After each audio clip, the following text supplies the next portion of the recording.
2026 की Australian wilderness की horror film जो इस साल की सबसे पॉपुलर फिल्मों में शामिल है, एक एक्सट्रीम हॉबी रखने वाली लड़की की कहानी है जो जंगल के एक सनकी किलर से टकरा जाती है। यह खतरनाक और रोमांचक सफर हाई परफॉर्मेंस काउंटर किलिंग और पूरे रास्ते भर सस्पेंस से भरा हुआ है। हेलो दोस्तों, तो सारा एक रॉक क्लाइंबिंग की शौकीन है। छठे मंथ पहले वह नॉर्वे में एक विशाल चट्टान पर चढ़ाई कर रही थी, जहां हर सुबह टेंट खोलते ही उसके सामने 1000 मीटर गहरी खाई होती थी। उस समय वह अपने पति के साथ हर दिन ऊंचे पहाड़ों को चुनौती दे रही थी। यह चढ़ाई बेहद खतरनाक थी और खराब मौसम के अलावा अगर जरा सी भी गलती हो जाए तो सीधे मौत हो सकती थी। दोनों लगभग चोटी तक पहुंचने ही वाले थे कि अचानक तेज बारिश आ गई। सारा को बचाने के लिए उसका पति लगातार कोशिश करता रहा और इसी वजह से वह ऊपर के खतरे को नजरअंदाज कर बैठा और सारा ने अपने पति को बचाने की कोशिश की, लेकिन वह बेहोश हो चुका था और वह दोनों का वजन नहीं संभाल पा रही थी। अगर ऐसा चलता रहता तो दोनों मर जाते। इसलिए सारा ने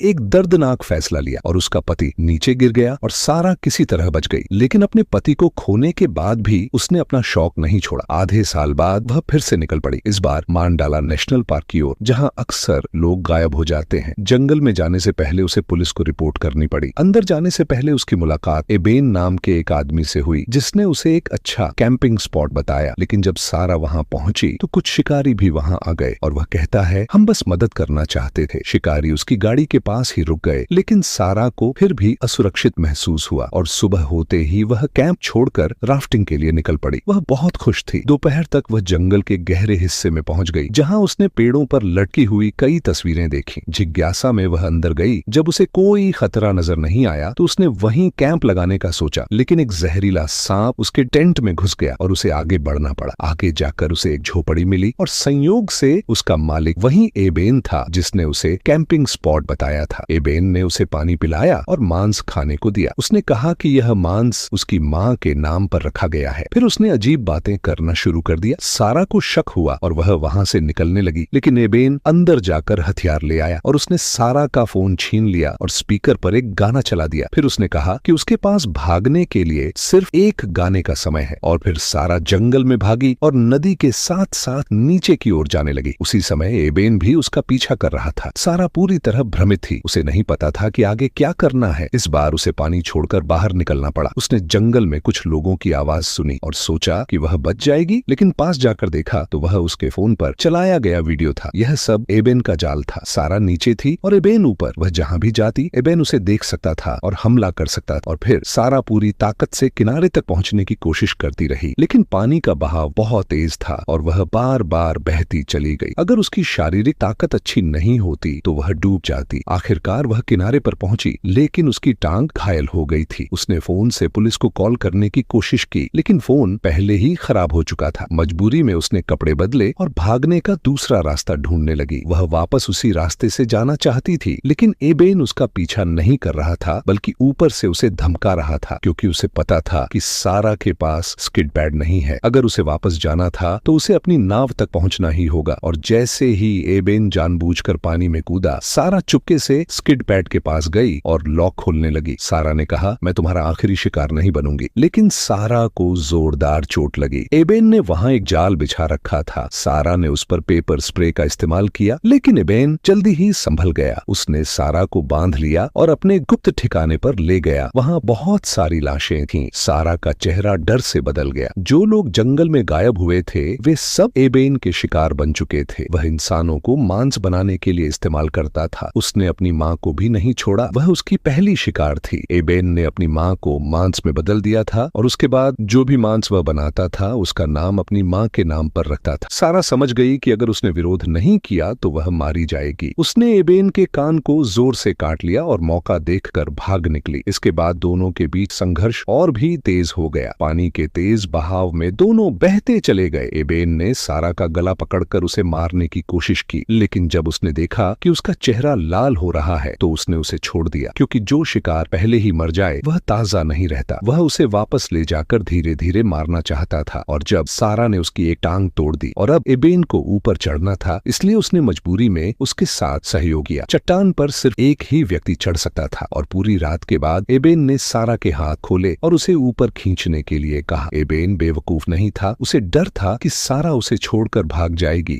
इसलिए वह लगातार उस पर नजर रखे हुए था। सारा कोई चाल नहीं चल सकी और उसे मजबूरी में चढ़ाई करनी पड़ी, लेकिन एबेन उसे सच में जाने देने वाला नहीं था। जब वह लगभग ऊपर पहुंच गई तो सारा ने ऐसा रास्ता चुना जो एबेन को दिखाई नहीं दे रहा था और उसने अपनी सेफ्टी रोप को एक पेड़ की शाखा पर बांध दिया। एबेन कहता है, अरे तुमने क्या किया? तुमने वादा किया था कि हम साथ मरेंगे। लेकिन सारा ने पहले ही चुपके से रस्सी खोल दी थी और अब वह उससे बंधी नहीं थी। जैसे ही सारा ने रस्सी ढीली की, एबेन तुरंत हवा से नीचे गिर गया और गिरते ही उसकी मौके पर मौत हो गई। सारा चढ़ती रही और आखिरकार ऊपर पहुंच गई। वहां उसे जांच करने आई एक टीम मिल गई जिसकी मदद से वह पुलिस को कॉल कर पाई। इस तरह जंगल में गायब होने का रहस्य सुलझ गया। वहां कम से कम 20 लाशें मिली और सारा उन सभी पीड़ितों में अकेली